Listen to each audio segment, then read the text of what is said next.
Just a word on myself. I'm Massimo Coletti. I'm Director of IT and Organization in a real estate group. I will spend only a few words to tell you a simple, very simple methodology that we use. It's quite mature because we use it since 5 years to track change requests on our traditional ERP system with our analysis that is performed using a very simple UML tool. Well, my need as a manager of this environment is to have always tracking on the reasons behind each change request. This is because we have several business partners operating on our systems on different projects. It's quite common that projects overlap with another, and when we find something in a configuration table, we have to know why it's there.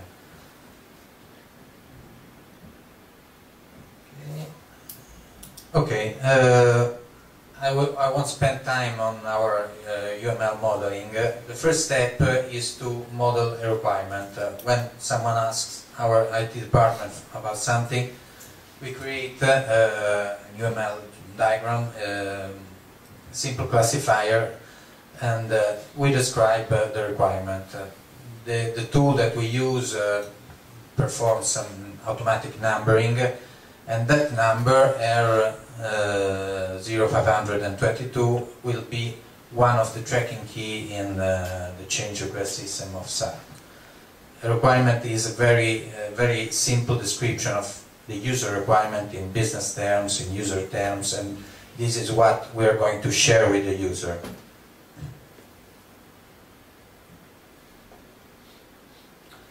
Okay, we can have many related requirements, and we use the standard UML formulas to model the relationships among each requirement.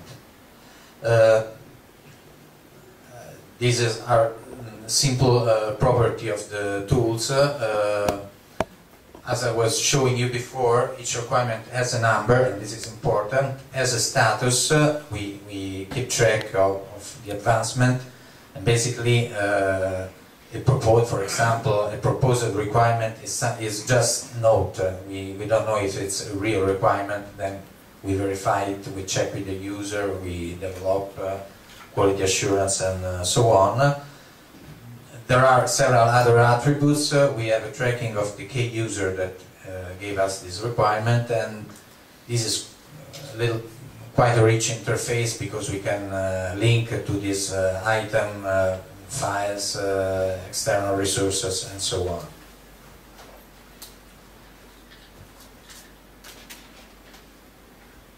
Okay. When we have finished with requirements, we carry on an analysis in several ways, and we identify some work items. Work items are typical work breakdown structure of the project, and each work item usually it's a single activity or a number of things to develop that have a very identified scope and are quite connected. Using work activity, we can check if each work activity address a specific requirement, and at the end, typically when we start a big project, we have perhaps 50 or 80 different requirements covered by the project. We can check that each requirement is properly tracked by a work item, and in the work item we give also some specification, because all the documentation of the work item are the specification that we pass to the developer or the external partner. The tool that we use has also some reporting functionality, so with some template we can produce exactly the specification document that is attached to the contract or what else.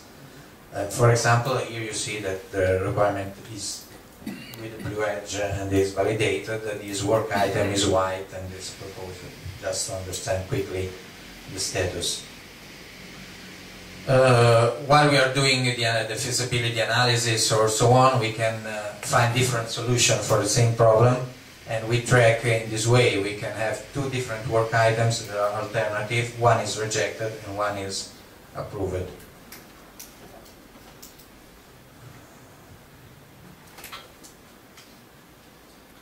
Okay, when we develop and we create a change request on the system, basically the only thing that we do is to add a custom attribute to the change request with the number of the work item that is related.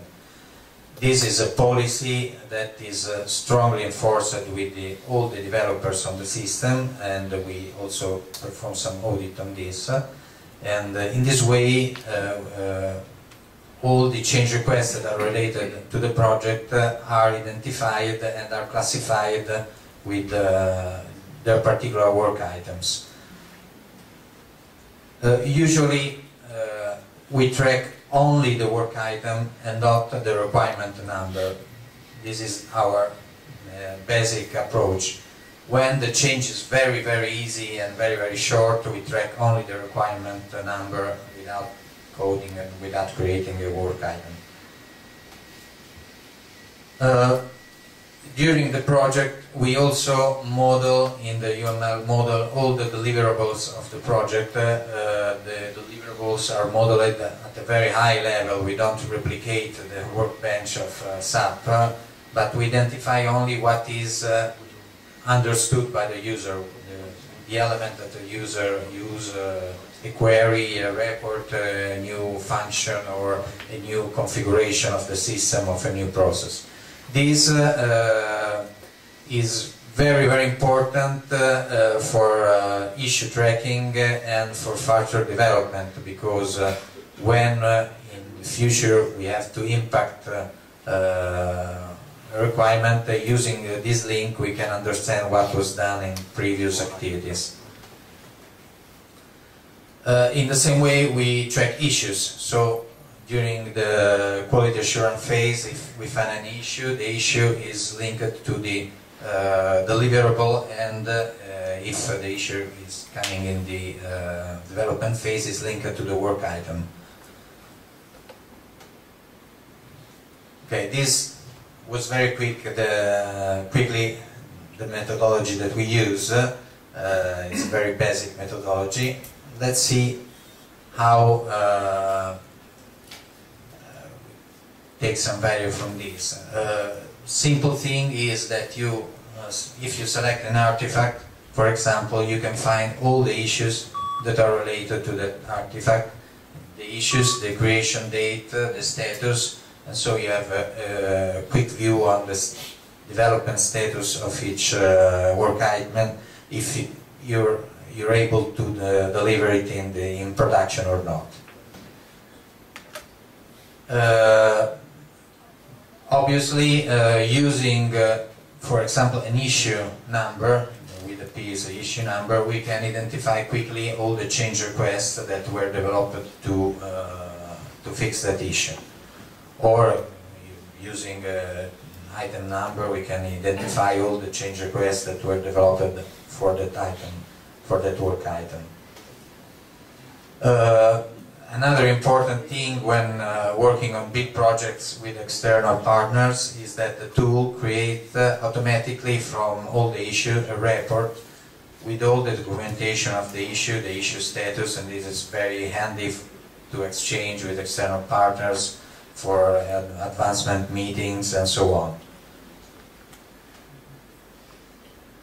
Okay, for example, one of the last project that we made, the issue report was 180 pages. That was not because there was an exaggerate lot of issues, but because each issue has its documentation, screenshots, attached files, proposed solution, and so we have a single repository of all the the work. Another example, if I find a change request, the change request is tagged with a work item, I can find the work item on my tool and using a relationship understand why that work item is there, with which deliverable is connected with which issues and so on. And so I can understand why that change request is there, why there is some configuration change. Okay, that's all. I try to be very, very short in the 6 minutes. We use a very economic tool that is Enterprise Architect, but obviously this is not a methodology linked to a particular tool, because we haven't developed any integration with SAP and the tool. We're using any UML modeling tool is available. We are using since 5 years, and actually we have some thousands of work items stored with their history, and it's quite effective. Thank you. Thank you.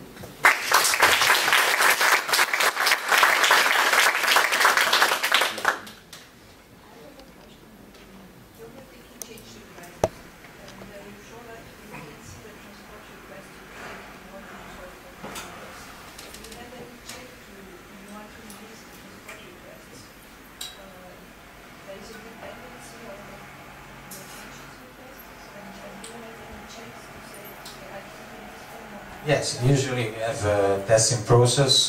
We perform a quality assurance session, a final quality assurance session with the users. They sign off the quality assurance document, and then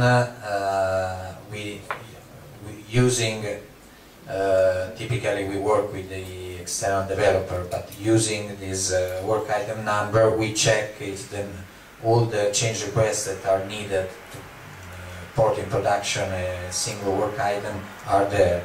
So no, it's not automatic.